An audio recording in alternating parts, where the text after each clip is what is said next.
नमस्कार. ग्रेट भेटमध्ये तुमचं मनपूर्वक स्वागत. आज माझ्या सोबत आहेत संजय गायकवाड.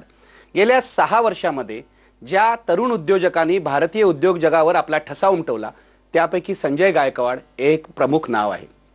त्यांचा व्हॅल्युएबल ग्रुप आता 150 कोटींच्या वर गेलेला आहे आणि त्यांची UFO मूव्हीज ही जी कंपनी आहे ही देशातली सर्वात मोठी डिजिटल सिनेमा कंपनी म्हणून ओळखली जाते.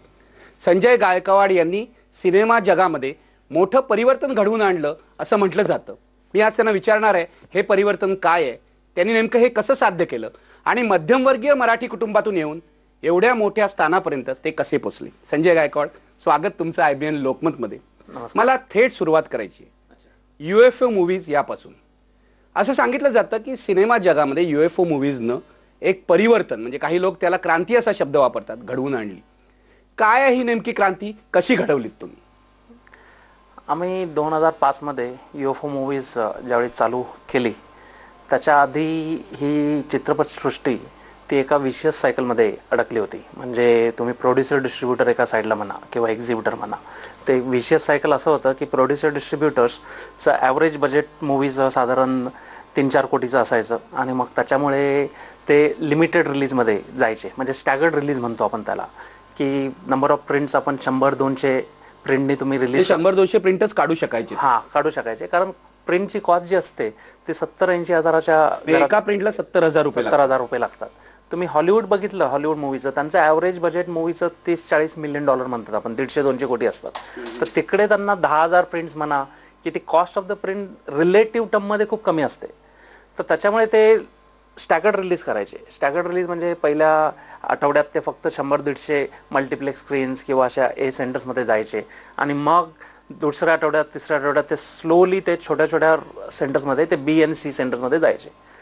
तर त्याच्यामुळे एकतर तुम्ही लिमिटेड रिलीज केल्यामुळे तुमचं बॉक्स ऑफिस कलेक्शन कमी असायचं. बॉक्स ऑफिस कलेक्शन कमी असल्यामुळे तुमचं पुढच्या मूवीचं बजेट कमी असायचं.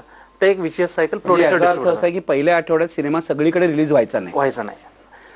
आणि दुसऱ्या बाजूला एक्झिबिटरची पण तशीच त्याच विशेष सायकलमध्ये ते एक्झिबिटर पण अडकले होते. तुम्हाला एखादी प्रिंट 2 आठवड्यांनी मिळाली तर 2 आठवड्यांनी मिळाली तर मग एकतर पायरसी, त्या पिरियडमध्ये मूवी खूप चांगली असेल तर त्या पायरसीमुळे मार्केट जातं. मूवी खराब असेल तर पब्लिसिटीमुळे, निगेटिव्ह पब्लिसिटीमुळे कोण ऑडियन्स तिकडे येत नाही. तर त्याच्यामुळे एक्झिबिटरचा रेव्हेन्यू कमी राहायचा. एक्झिबिटरचा रेव्हेन्यू कमी झाला तर ते जे चित्रपटगृहाचे मालक आहेत तर त्यांचा इंटरेस्ट त्या चित्रपटगृह मेंटेन करण्यात जायचा नाही. त्यामुळे त्याची परिस्थिती पण खालवली जायची चित्रपटगृहाची. आणि ह्या सगळ्याचा परिणाम म्हणजे ऑडियन्स परत थिएटरपासून they were going away from the exhibition centres.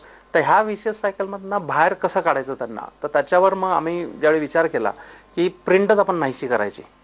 Print जर नसेल तर प्रिंटची कॉस्ट लागली नाही तर मग ह्यांना सायमल्टेनियसली बरंचसं रिलीज वाढवलं आपण आणि सायमल्टेनियस रिलीज जसं जसं वाढत जाईल तसं तसं ह्यांचा रेव्हेन्यू वाढत जाईल आणि मग चित्रपटदृष्टीचं मध्ये महत्त्वाचं परिवर्तन येऊ शकतं.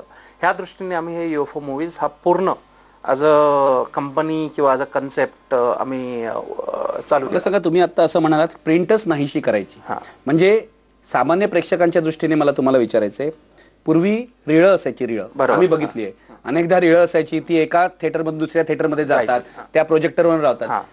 ही रिळं बनवण्याची जी प्रक्रिया आहे तीच नाहीशी केलीत तुम्ही? हो. म्हणजे ज्यावेळी चित्रपटगृह UFOच्या आधी म्हणजे डिजिटल, आता जे डिजिटल थिएटर्स म्हणतो आपण त्याचा अर्थ काय, आम्ही काय केलेलं आहे त्याच्यामध्ये ॲनालॉग जो प्रोजेक्टर असतो ज्याच्यावर रिळं लावतात आणि मग त्या प्रोजेक्टर थ्रू चित्रपट दाखवला जातो, त्याच्याऐवजी आम्ही एक सर्व्हर बनवला ज्याच्यामध्ये आम्ही त्याची डिजिटल प्रत, म्हणजे इन्स्टेड ऑफ ॲनालॉग डिजिटल प्रत त्या सर्व्हरवर ठेवायची. त्या सर्व्हरवरनं ते प्लेबॅक केलं तर एक डिजिटल प्रोजेक्टर दिला त्यांना आणि ॲनालॉग प्रोजेक्टर डिजिटल रिप्लेस केला आम्ही डिजिटल प्रोजेक्टर आणि सर्व्हरनी. आणि त्याच्यामुळे ते रिळाची रिक्वायरमेंटच निघून गेली आणि डिजिटल फॉर्मॅटमध्ये आल्यामुळे ते कॉस्टची जी प्रिंट असते, कारण रिळाची कॉस्ट काय असते, कारण ती जी फिल्म असते ती आपण इम्पोर्ट करतो, त्या इम्पोर्टची कॉस्ट खूप जास्त असते आणि त्या फिल्म्समुळे किंवा रिळामुळे त्याच्यामध्ये बराचसे इश्यूज असतात. एक तर कॉस्टमुळे तुम्ही लिमिटेड रिलीज करता, दुसरं म्हणजे त्याच्यानंतर त्याची क्वालिटी जसं तुम्ही ॲनालॉगवर जास्त दाखवलं जातं तसं जसं छोट्या छोट्या सेंटरमध्ये तुम्ही पोहोचता तोपर्यंत त्याच्यावर स्क्रॅचेस हे सगळं असल्यामुळे घासून ती खराब होते आणि मग प्रेक्षकांना ते बघण्याची मजा निघून जाते त्या अॅनालॉग प्रिंटमध्ये. म्हणजे डिजिटल तुम्ही बघितलं तर त्याची जर तुम्ही पहिली फर्स्ट प्रिंट म्हणजे फर्स्ट शो तुम्ही त्याचा बघितला किंवा तुम्ही त्याचा 10 वर्षांनी पण शो बघितला, क्वालिटी सेम राहते. मला तुम्हाला विचारायचं आहे की इतकी वर्ष हे सगळं चाललं होतं की रिळं बनवतायत, रिळं इथून तिथे नेतायत, हे रिळं बिळं नष्ट करून टाकावं आणि डिजिटलवर जावं, हे तुम्हाला कधी सुचलं? मला तो क्षण पकडायचा की हे सुचलं. कारण हे कसं आहे, हे एखाद्या सायंटिस्टला सुचू शकतं, हे एखाद्या टेक्नोक्रॅटला सुचू शकतं की ही टेक्नॉलॉजी आता आपण बदलली पाहिजे. तो क्षण कोणता होता? मी असं म्हणू शकत नाही की ह्याच्यावर आम्ही म्हणजे हे डिजिटल सिनेमा की हे प्रिंट नाहीच करणं वगैरे हे मी शोधून काढलं की ह्याच्यावर इवन वेस्टमध्ये बरेचसे एक्सपेरिमेंट चालू होते. म्हणजे मी म्हणतो की त्यावेळी लोकांना वाटत होतं की ह्याची नाहीशी करावी, पण त्यावेळी टेक्नॉलॉजी रेडी नव्हती. माझं बॅकग्राऊंड मीडिया टेक्नॉलॉजीमध्ये असल्यामुळे मी ह्या क्षेत्रामध्ये अपॉर्च्युनिटी शोधत होतो. तर त्यावेळी असं लक्षात आलं की इवन व्हिडिओ टेक्नॉलॉजी खूप पुढे मूव्ह होते. म्हणजे साधारण त्यावेळी हाय डेफिनेशन हा फॉर्मॅट जो आहे, स्टँडर्ड डेफिनेशनवरनं हाय डेफिनेशन हा फॉर्मॅट नुकताच चालू झालेला. आणि मग चित्रपट ज्यावेळी आपण बघतो तो जर हाय डेफिनेशनमध्ये कन्वर्ट केलं तर त्याला तीच क्वालिटी मिळू शकते का, त्याच्यावर ज्यावेळी विचार झाला की ही क्वालिटी मिळू शकते, मी म्हटलं की मग हा राईट टाईम आहे.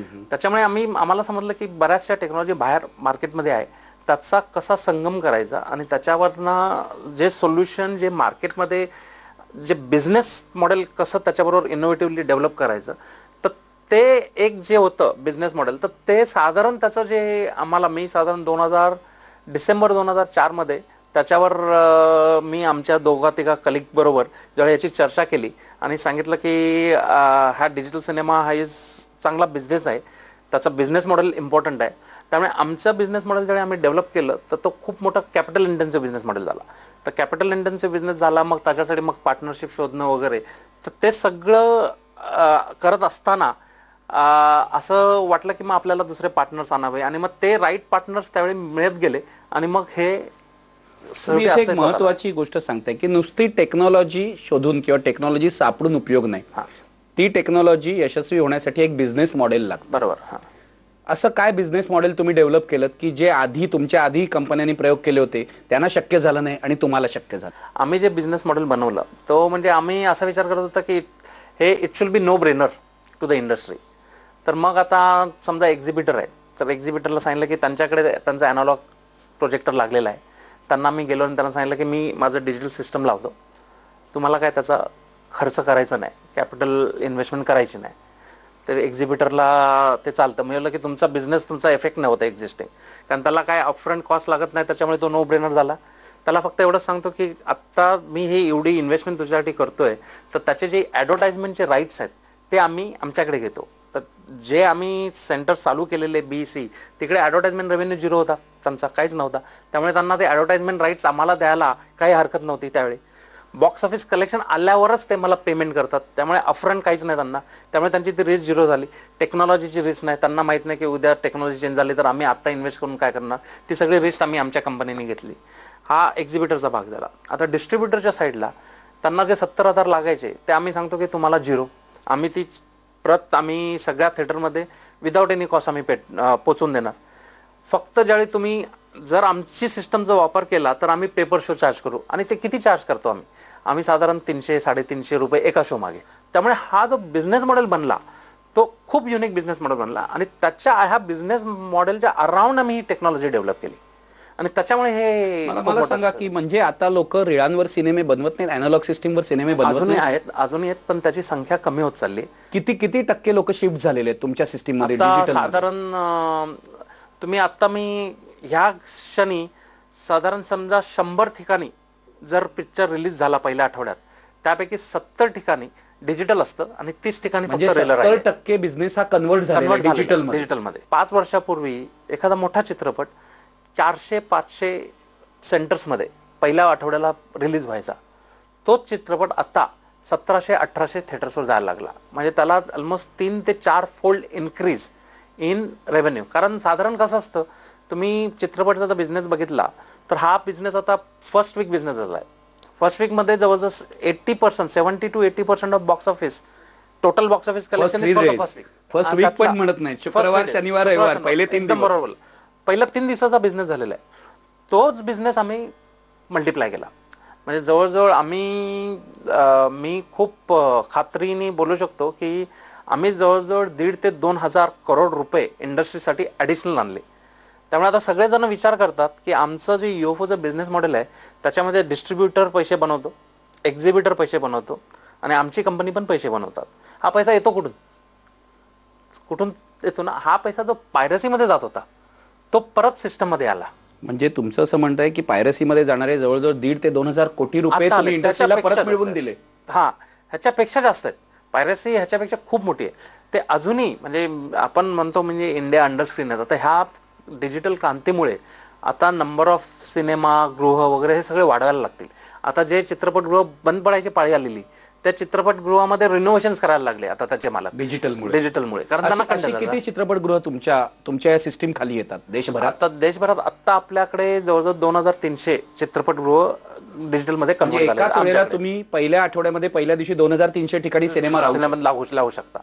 प्रिंट करू नका आणि डिजिटलवर या, हे तुम्ही या डिस्ट्रीब्युटर्सना प्रोड्युसर्सना पटवलं कसं? यासाठी काय केलं? अरे ह्याला खूप एफर्ट्स घ्यावे लागले आणि मला वाटलं होतं त्याच्यापेक्षा खूप जास्त वेळ लागला. हे किंवा प्रोड्युसर डिस्ट्रीब्युटर ह्या इंडस्ट्रीला ह्या डिजिटल सिनेमाचे फायदे समजायला खूप उशीर लागला.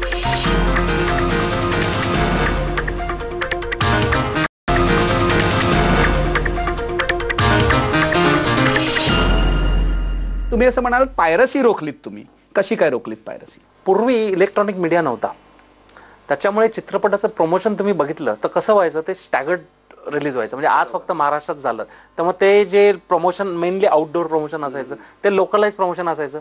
त्याच्यामुळे जिथे चित्रपट ज्या स्टेटमध्ये चित्रपट रिलीज नाही होणार आहे तिकडे प्रमोशन नसल्यामुळे तिकडे एक्साइटमेंट नसायची बघायची. पण ज्यावेळी होम व्हिडिओ मार्केट डेव्हलप झालं, इलेक्ट्रॉनिक मीडिया डेव्हलप झालं, त्याच्यामुळे आता हल्ली चित्रपटाचं प्रमोशन कानाकोपऱ्यात होतं देशाच्या आणि त्याच्यामुळे एक्साइटमेंट लेवल जास्त असते. एक्साइटमेंट लेवल जास्त आहे तुमची, तुम्हाला प्रेक्षकांना पहिल्याच आठवड्यात बघायचा असतो चित्रपट आणि चित्रपटगृहात अवेलेबल नसतो. मग ती पायरसीसाठी बिझनेस केस असते, बिझनेस अपॉर्च्युनिटी असते.